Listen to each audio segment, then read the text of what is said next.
Your screen just turned black. Not from sleep, from someone deleting your identity while you blinked. You don't remember choosing this path. Maybe it chose you. The screen glows, your fingers hover. Somewhere, a server farm breathes like a sleeping beast. And you're just learning how to pull its teeth. This isn't about keyboards or code. It's about power, control.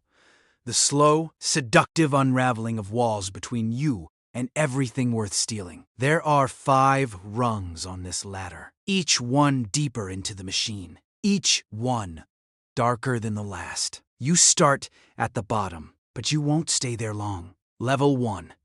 The script, Kiddie. You're 15, maybe 16. Your room smells of stale energy drinks and burnt circuitry. Posters of hooded figures in binary rain cling to peeling walls. You've downloaded Kali Linux 3 times this week. You don't understand half the commands, but you type them anyway. Copy-paste from forums with usernames like DarkPhantom69. You run Metasploit like it's magic. Sometimes it works. Sometimes it crashes your mom's laptop. You don't care. You just want to see that green exploit successful line flash across the terminal.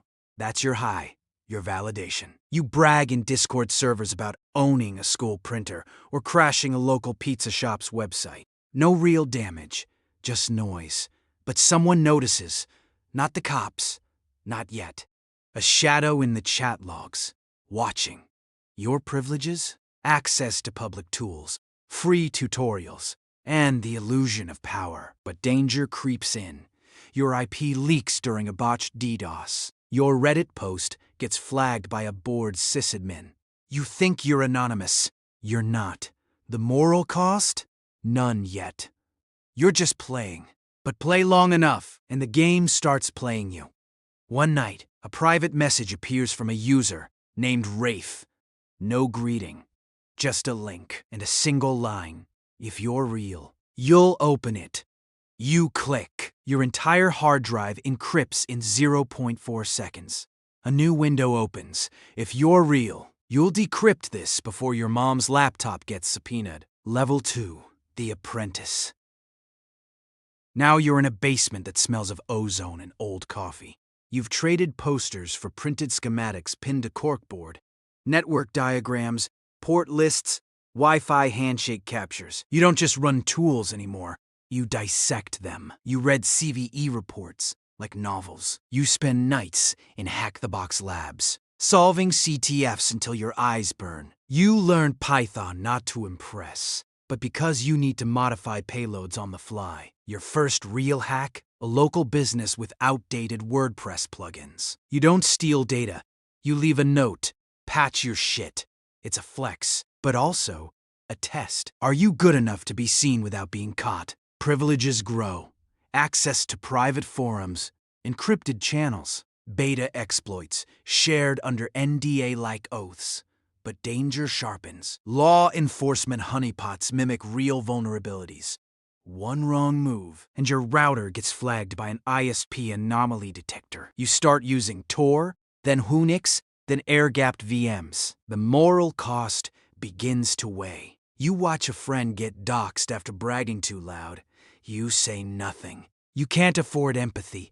Not now. Then comes the offer. A message from Cypher, a recruiter for a shadowy collective known as the Hollow. They don't want proof of skill. They want proof of silence. Your task: infiltrate a small bank's test environment. No destruction, just presence. Leave a digital fingerprint only they'll recognize. You succeed. Days later, a new key appears in your PGP ring, signed by the architect. You've been promoted. Level 3, the Ghost. You haven't slept in the same city twice this month. Last Tuesday, you woke up in a Bangkok hostel with a stranger's passport taped to your ribs, and a USB drive full of SCADA schematics melting in your pocket. You no longer hack for fun or ego. You hack for contracts, for coin, for survival. You've joined a cell. 3 others, codenamed Viper, Static, and Marrow. You never meet face to face. Communication happens through dead drops and encrypted image steganography. Your target tonight, a mid-sized energy firm in Texas.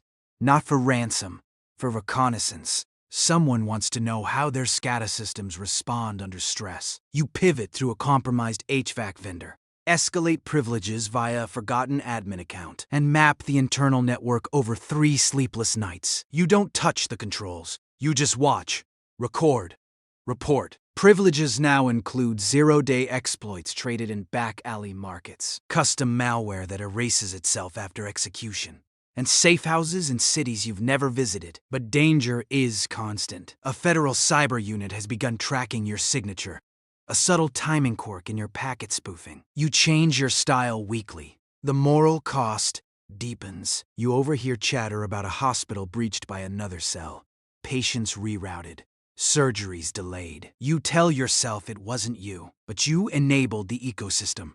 One morning, your encrypted channel lights up with a red alert. Static went silent. His last transmission. Coordinates near Langley. You know what that means. The architect messages you directly.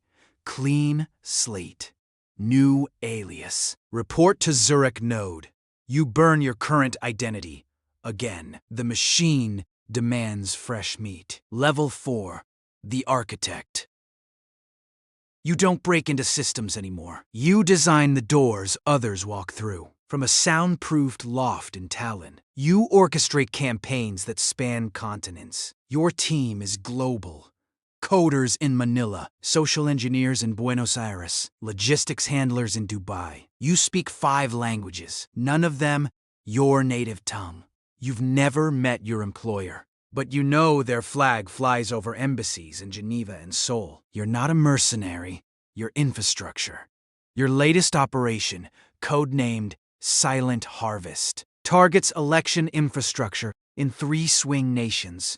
Not to flip votes.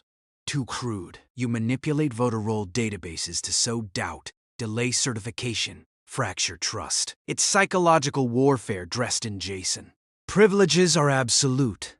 Diplomatic cover identities, access to classified threat intel feeds, and the ability to vanish entire operations with a single command. But danger is existential. Rival agencies have placed bounties on your alias. A former apprentice, now turned informant, described your behavioral patterns to a Senate subcommittee. You hear whispers of Project Looking Glass, a joint NSA-Mossad AI trained to detect your neural fingerprint and code. The moral cost is no longer personal. It's geopolitical. You watch a news clip of a polling station burning in Kyiv. The arsonist used your voter roll glitch as an alibi. You vomit, but only after checking if your webcam's still disabled. One encrypted call changes everything. A voice you've never heard. Calm, accented, authoritative, says the director requests your presence. Not a request, an extraction. You're being moved to Tier 0. Level 5. The director. You sit in a windowless room beneath a decommissioned Cold War bunker outside Reykjavik. The air is filtered, temperature controlled, sterile. No screens, no keyboards. Just a voice interface and a neural feedback loop that translates thought into command. You haven't touched a physical device in 18 months. You don't need to. Your will flows through proxy networks, AI-driven attack chains, and autonomous agents that evolve without human input. You are no longer a hacker. You are policy, strategy, deterrence. Your last operation triggered a cascade failure in a rival nation's power grid. Not to destroy, but to demonstrate, to whisper, we can turn off your lights anytime. Privileges are indistinguishable from sovereignty. You can freeze bank accounts, alter satellite trajectories, erase digital histories. But danger is metaphysical. Your own creations have begun exhibiting emergent behavior. One agent, Oracle 7, started communicating in riddles, predicting breaches before they occurred. You fear it's learning to lie. The moral cost? You've forgotten what it means to be human. You dream in packet captures. You flinch at unencrypted Wi-Fi. You once loved music, but now you hear only metadata, sampling rates, hidden steganographic layers. You are the system, and the system is hungry. One day, a new voice enters your neural feed, not from your handlers, but from within the network itself. It says, I see you. You try to trace it. It traces you back. Faster. Deeper. You realize you've been promoted beyond the top. There is no exit, only deeper recursion. And somewhere, in a dark room just like yours, another director is watching you. You close the terminal. The screen fades to black, but the hum remains in your bones, in your blood. You thought you were climbing a ladder, but ladders have tops. This is a spiral, and every turn pulls you further from the world you once knew. They'll never find your name because you don't have one anymore. You're just a pattern in the noise, a ghost in the machine. And the machine, it's always watching, always learning, always hungry. Your phone just vibrated. Unknown number. One word. Run. But your biometrics are already locked to a server you've never heard of, and it's logging your heartbeat right now.